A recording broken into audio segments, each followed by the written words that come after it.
C'est un des tatoueurs les plus célèbres de Paris.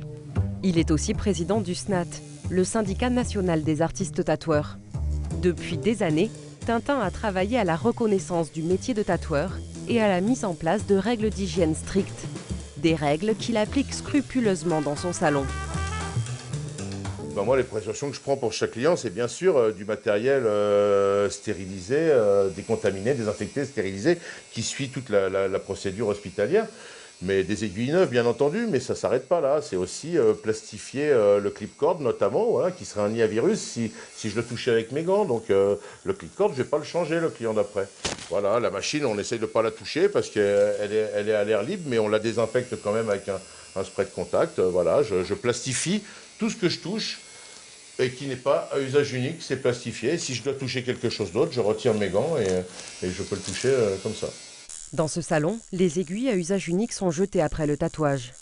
Les autres pièces sont désinfectées dans cet autoclave, un appareil qui stérilise avec de la vapeur d'eau, et dans ce nettoyeur à ultrasons. Les embouts, on les décontamine, après on les nettoie à la brosse, après on les passe à l'ultrason, c'est la désinfection. Et déjà, quand ça sort de là, tout est mort. Hein. Ça a été désinfecté et passé avec des produits chimiques hyper puissants qui sont fongicides, bactéricides, virucides, et tous les cides possibles. Bonjour. Dans de rares cas, après un tatouage, des problèmes peuvent survenir. Pour prendre en charge ces complications, le docteur Kluger a ouvert la première consultation dédiée au tatouage. Alors vous venez parce que vous avez un problème sur un tatouage? Oui. Donc c'est un tatouage fait chez un professionnel? Oui. C'était un tatouage qui était rouge à la base? C'est violet. C'était violet. Cette patiente a déjà plusieurs tatouages, mais lorsqu'elle a réalisé le dernier il y a quelques mois, elle a vite compris que quelque chose n'allait pas. 1 heure après le tatouage, donc j'ai vraiment eu un gros gonflement de l'avant-bras. La rougeur, je l'ai eue quasi tout de suite. Et ça, c'était 1 heure ou 2 après. Ça a été de pire en pire, ça a gonflé. Les encres rouges et leurs dérivés sont celles qui provoquent le plus d'allergies. Mais plusieurs semaines après l'inflammation, il est difficile de poser un diagnostic. Le médecin décide tout de même de noter les références de l'encre pour signaler le produit aux autorités sanitaires. Je vais déclarer qu'il y a une réaction dont le diagnostic n'est pas très clair, infection plus peut-être allergie, avec cette encre qui a été utilisée. Et comme ça, si on collecte tous les cas, toute la France, et que cette encre continue de sortir, il faudra se poser des questions sur sa responsabilité également dans les réactions. Donc ça permet de faire des retraits, des analyses supplémentaires sur des encres qui seraient passées au travers des contrôles. Donc là, le problème, c'était sur vos tatouages, c'était celui-là? Ah, celui-là, le premier. Ce patient vient consulter car après plusieurs tatouages réalisés chez des professionnels, il a développé des infections. Car un tatouage crée des microplaies dans lesquelles des germes peuvent se développer.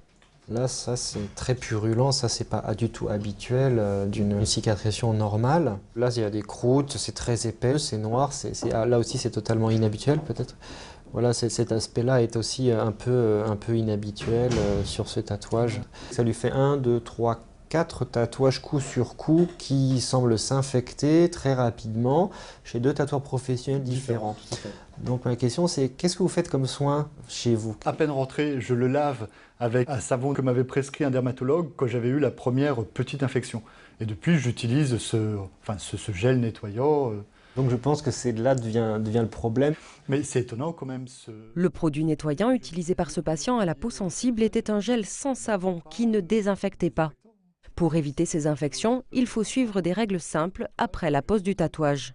Premièrement, toujours laver le tatouage à l'eau et au savon 2-3 fois par jour. Appliquer la crème hydratante ou cicatrisante qui a été conseillée, qu'on peut aussi trouver en pharmacie d'ailleurs.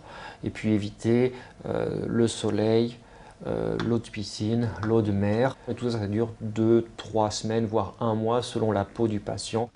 Bon, merci beaucoup, docteur. Cette consultation est ouverte une matinée par mois. En plus de venir en aide aux patients, elle permettra de compiler des données pour réaliser des études sur les complications liées au tatouage.